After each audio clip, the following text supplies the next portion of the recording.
The moment Jacob's eyes met Rachel's across that desert well, he had no idea he was about to become the victim of one of history's most devastating wedding night deceptions. What should have been love at first sight would instead trigger a family war so brutal that it would pit sister against sister, wife against wife, in a battle for one man's heart that would rage for decades. But the cruelest twist was yet to come. The woman he would die loving was not the one destined to bear the child who would save them all. The sun beat down mercilessly as Jacob, weary from his journey, spotted something that made his heart skip a beat. There, approaching the well with her father's flock, was the most beautiful woman he had ever laid eyes upon. Her name was Rachel, and she possessed a beauty so radiant that it seemed to illuminate the very desert around her. But this was no ordinary encounter. This was a meeting orchestrated by forces beyond human understanding. What Jacob didn't realize in that pivotal moment was that this woman would become both his greatest love and the source of his most agonizing trials. As he rushed to help her water the sheep, rolling away the massive stone that covered the well with strength that surprised even himself, he was sealing his fate.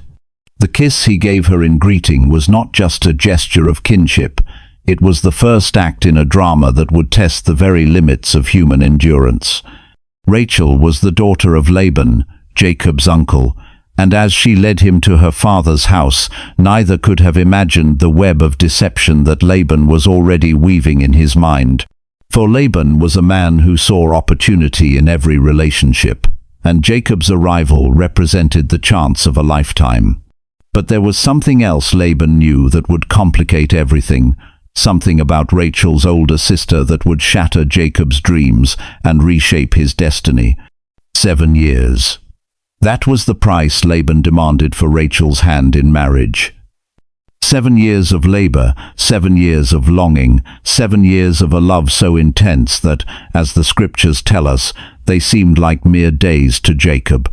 But what made this agreement so dangerous wasn't just its length, it was what Laban was secretly planning all along. As Jacob toiled under the scorching sun, tending Laban's flocks and watching them multiply under his careful hands, Rachel's older sister Leah watched from the shadows. Leah, whose name meant weary, lived in the constant shadow of her younger sister's beauty.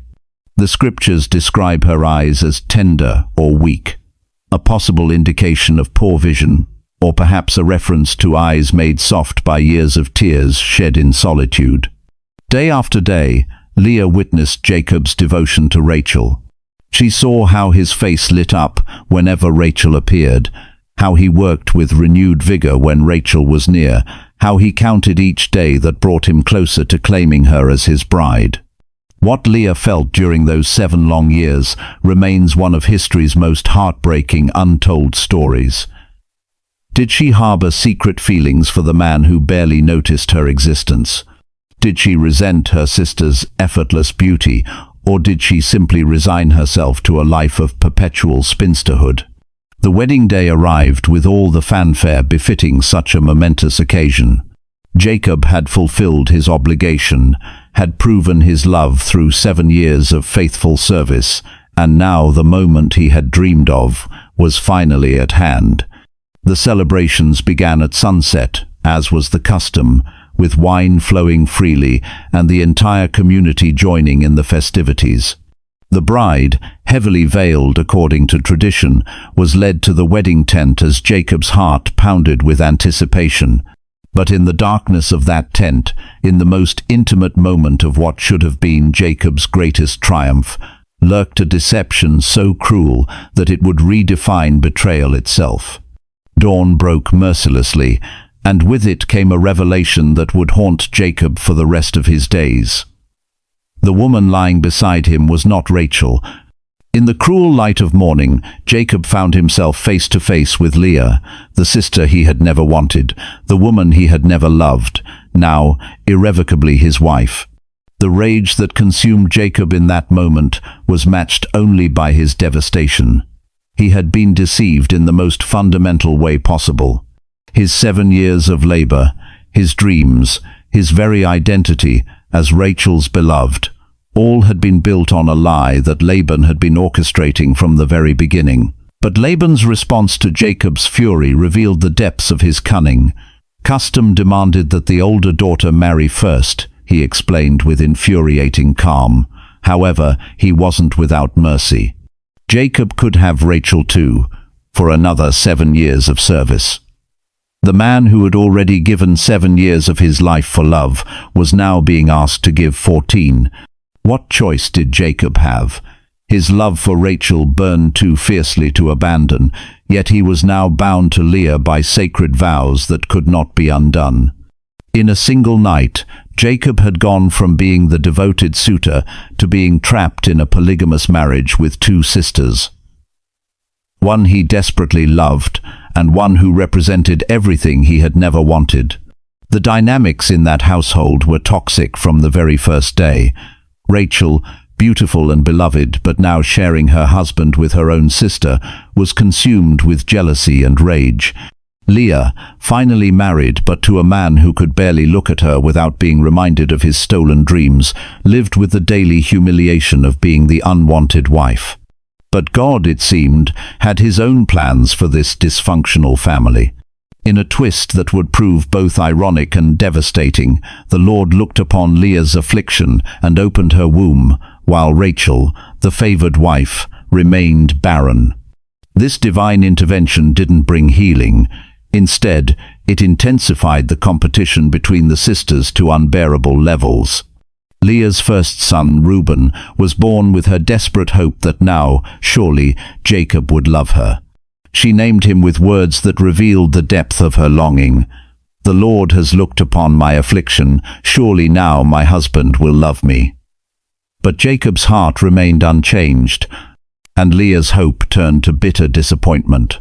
When her second son, Simeon, arrived, Leah's naming revealed her growing desperation.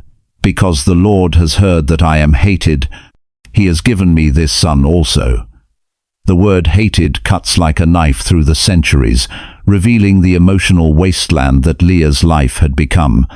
She wasn't just unloved, she was actively despised for her role in Jacob's deception, even though she had been as much a victim of her father's schemes as Jacob himself. With her third son Levi, Leah's hope took on an almost manic quality. "Now this time my husband will be joined to me, because I have borne him 3 sons. 3 sons, and still Jacob's heart belonged entirely to Rachel. The futility of Leah's situation was becoming increasingly apparent, yet she couldn't stop hoping, couldn't stop trying to win what had never been hers to claim. While Leah was bearing son after son, Rachel's barrenness was driving her to the edge of madness. The woman who had everything, beauty, her husband's love, her position as the favored wife, was denied the one thing that mattered most in their culture: children. Her desperate plea to Jacob revealed the depth of her anguish, but Jacob's response showed that even his beloved was not immune to his frustration. In her desperation, Rachel made a decision that would further complicate the already volatile situation. Following the example of Sarah before her, she gave her maidservant Bilhah to Jacob as a concubine, hoping to build a family through her. When Bilhah bore Dan, Rachel claimed him as her own victory in the ongoing battle with her sister. The name Dan meant judgment, and Rachel declared that God had judged her cause and given her a son. But this victory was hollow, and Rachel knew it. When Bilhah bore another son, Naphtali, Rachel's words revealed the intensity of the competition. "With great wrestlings I have wrestled with my sister, and I have prevailed." The battle between the sisters had become so consuming that it was being fought through surrogates, with innocent children becoming pawns in their rivalry. Leah, not to be outdone, gave her own maidservant Zilpah to Jacob. The household was becoming increasingly complex, with 4 women all bearing children to one man, each birth adding fuel to the fire of competition. Zilpah bore Gad and Asher, and Leah claimed these children as signs of her good fortune and happiness. Then came an incident so bizarre, so revealing of the depths to which the sisters had sunk, that it reads like something from a psychological thriller. Leah's son Reuben found mandrakes in the field, plants believed to enhance fertility, and brought them to his mother. When Rachel saw them, her desperation overrode all pride and dignity. The negotiation that followed revealed how completely the natural order had been disrupted in Jacob's household. Rachel, the beloved wife, was reduced to bargaining with her despised sister for a night with their shared husband. The irony was devastating.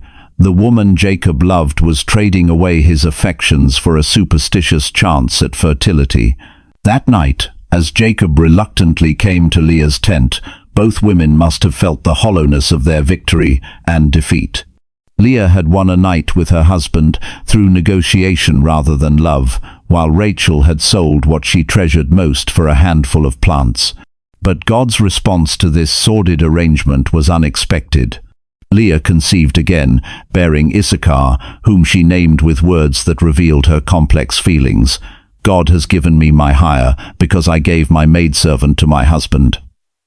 Then came Zebulun, and with him Leah's poignant hope. Now will my husband dwell with me, because I have borne him 6 sons. After all the scheming, all the competition, all the desperate measures, God finally remembered Rachel. Her conception of Joseph came not through mandrakes or manipulation, but through divine mercy. The name Joseph meant, "may he add," reflecting Rachel's immediate hope for yet another son, even as she held her first in her arms. Joseph's birth represented more than just the end of Rachel's barrenness. It marked the beginning of a new chapter in the story of God's chosen people. This child, born to the beloved wife after years of waiting, would become the instrument of his family's salvation during the great famine to come. But that's a story for another time.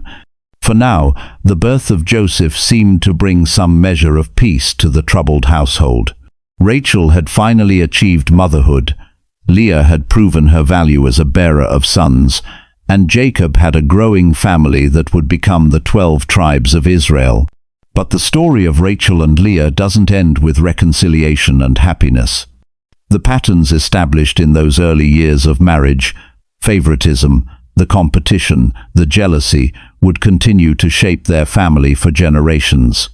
Jacob's obvious preference for Rachel and her children would later manifest in his favoritism toward Joseph, leading to the near destruction of the family when Joseph's brothers sold him into slavery.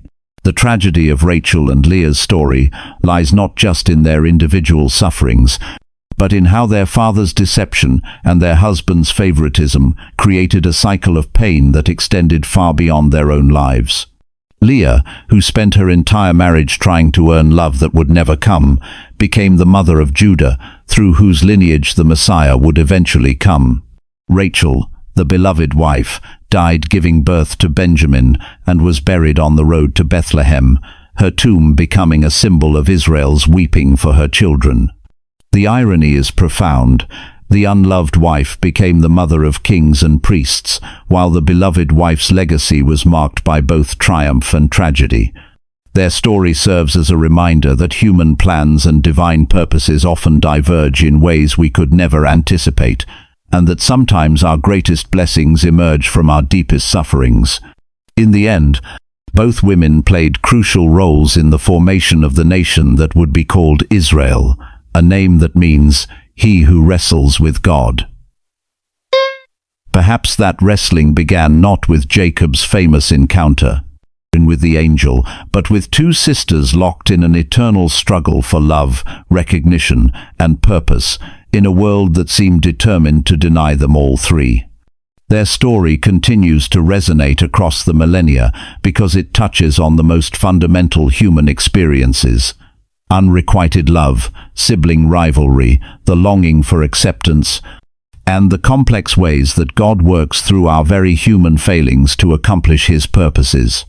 In their pain and their rivalry, in their victories and their defeats, Rachel and Leah remain eternally, heartbreakingly human. If you have enjoyed this video, please do well to subscribe to this channel and hit that notification bell so you will be notified whenever we drop new videos. Don't forget to like, share, and leave a comment below.